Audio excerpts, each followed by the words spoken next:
Alrighty, this is a small little portable generator that I picked up from Harbor Freight about a year ago. It was $150 or close to it. I think they have one now in green that is on sale for $129.99. It's 800 rated watts with 900 max watts, 2 horsepower, 2-stroke engine.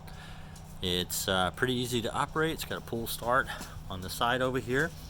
It's got a choke on the front for when you're starting, and then an on and off button, a fuse, one plug, and a fuel on and off switch here. Carburation on this thing does actually spit out a little bit of oil out of your gas, and I think that's pretty common for a 2-stroke engine. Plug is accessible back here.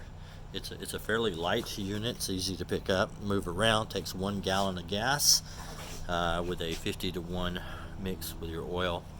So we're going to go ahead and put oil in it and then fire it up. Once I have it fired up, then we'll plug in the extension cord and let it go.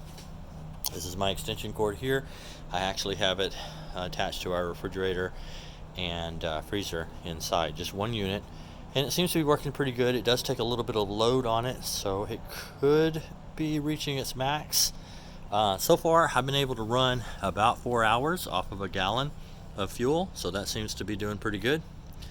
And fuel goes in here, mix it up in a separate container. So let's get started with that. Alright, so let's go ahead and open the lid here. It's a simple process. There is a little floating filter, and just reach in and grab this filter and pull out. I don't know if I'm gonna be able to do this one-handed. Kind of gets a little gas on you. That's why I have the paper towel, and I'll be able to do it one hand. Alright, there we go. So this cap comes out, and then our filter is just sitting down, floating in the fuel there. You can see it. This whole little piece will come out. Pardon my camera angle there. And that just drops back down into the fuel tank, like so. And to fuel, you'll just put in the amount until it reaches the top. Again, I'm doing this one-handed. You can see how easy that is. Once you've completed filling the tank, and like I said, it takes about 1 gallon, just go ahead and insert this floater back down in there. It's going to bobble up a little. Take your cap, align it, give it a twist. Goes about a quarter time around, and now we're ready to start the engine. So it will get loud once we start it up. Turn your choke to the start position. Turn the power switch to the on.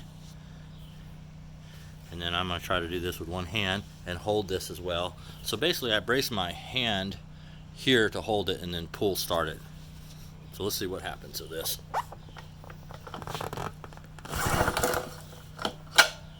My bad. Need to turn the fuel switch to on. Try again.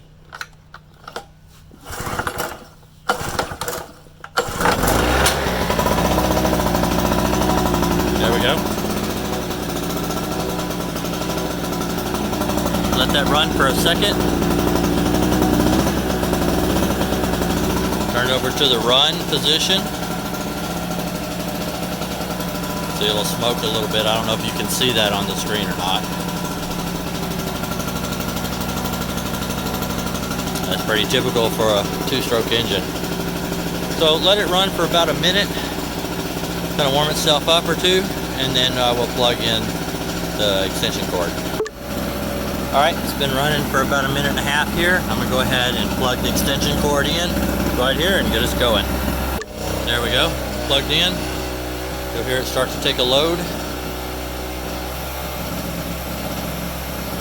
And then when the compressor kicks on, it'll really fire up its RPMs.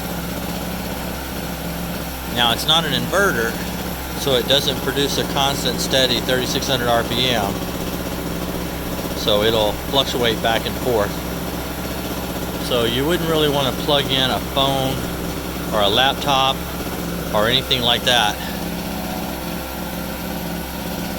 Sorry about the movement there, guys.